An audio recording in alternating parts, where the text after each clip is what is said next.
नमस्कार दोस्तों, आज मैं आपको महर्षि वेद व्यास के जन्म की कथा सुनाने वाली हूँ। अगर चैनल पे न्यू है तो चैनल को लाइक दें, सब्सक्राइब जरूर कर दीजिए। प्राचीन काल में सुबंधा नाम के एक राजा थे। वे एक दिन आखेट के लिए वन गए। उनके जाने के बाद ही उनकी पत्नी रजस्वला हो गई। उनसे इस समाचार को अपने शिकारी पक्षी के माध्यम से राजा के पास भिजवाया। समाचार पाकर महाराज सुबंधा ने एक दोनों में अपना वीर निकालकर पंछी को दे दिया। पंछी उस दोनों को राजा की पत्नी के पास पहुंचाने आकाश में उड़ा चला। मार्ग में उस शिकारी पक्षी एक दूसरे शिकारी पक्षी ने हमला कर दिया। दोनों पक्षियों में युद्ध होने लगा। युद्ध के दौरान दोनों पक्षी के पंजे से छूटकर यमुना में जा गिरा। यमुना में ब्रह्मा के श्राप से मछली बनी एक अप्सरा रहती थी। मछली रूपी अप्सरा दोनों के बहते हुए वीर को निगल गई तथा उसके प्रभाव से वह गर्भवती हो गई। एक निषाद में भ्रण पूर्ण होने पर उस मछली को अपने जाल में फंसा लिया। निषाद ने जब मछली का पेट चीरा तो उसके पेट से एक बालक तथा एक बालिका निकली। वह निषाद उस शिशु को लेकर महाराज सुबंधा के पास गया।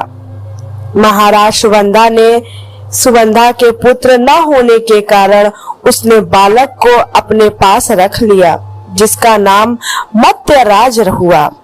बालिका निषाद के पास ही रह गया और उसका नाम गंधा रखा, क्योंकि उसके अंगों से मछली की गंध निकलती थी। उस कन्या को सत्यवती के नाम से भी जाना जाता था। बड़ी होने पर वह बालिका नाव खेने का कार्य करने लगी। एक बार पराशर मुनि को उसकी नाव पर बैठकर यमुना पार करनी थी। पराशर मुनि सत्यवती के रूप सौंदर्य पर आसक्त हो गए और बोले, देवी मैं तुम्हारे साथ सहवास के इच्छुक हूँ। सत्यवती ने कहा, मुनिवर आप महाज्ञानी है और मैं निषाद कन्या, हमारा सहवास संभव नहीं है। तथा पराशर मुनि बोले, तुम चिंता मत करो, प्रसूति होने पर भी तुम कुंवारी ही रहोगी। इतना कहकर उन्होंने अपने योग बल से चारों ओर घने कोहरे का जाल रच दिया और सत्यवती के साथ भोग किया। पत्यचाप उसे आशीर्वाद देते हुए कहा, तुम्हारे शरीर से जो भी मछली की गंध निकल रही है वह सुगंधित में परिवर्तित हो जाएगी।